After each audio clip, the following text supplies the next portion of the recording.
আমি দোকানের কাস্টমার মাল দিচ্ছি, কাস্টমার মাল দিতেছি। পরে বিকেতে দেখতেছি গাড়ির সামনে দিয়ে আমাদের শফিক ভাই বলে ওনার ছেলেকে গাড়ির মুখে নিয়ে আসতেছে। আসার পরে বিকেতে এই গাড়িটা আমার দোকানে মুভ করলো। মুভ করার পরে গাড়ি আসে আমার টেবিলার গাড়ির বডি চাপ দিয়ে ফেলছে আমাকে। তখন গাড়ির স্কেল বলে স্কেল ভাঙে যাওয়ার কারণে গাড়ি আর ঢুকতে পারে নাই, ওখানে পর্যন্ত অফ হয়ে গেছে। এই স্পিডে একজন মারা গেছে, একটা লোকের ঢাকা নিছে। ঢাকা এটা খবর এখনো আসে নাই, একটা ম্যাচ ট্রিটমেন্ট করতেছে।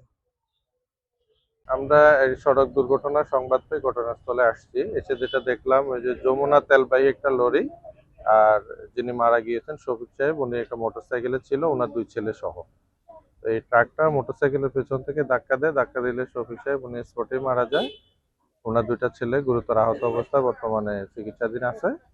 আর গাড়ির চালক আমাদের হেফাজতে আটক আছে। এই আর কি, আইনগত ব্যবস্থা প্রক্রিয়াধীন আছে।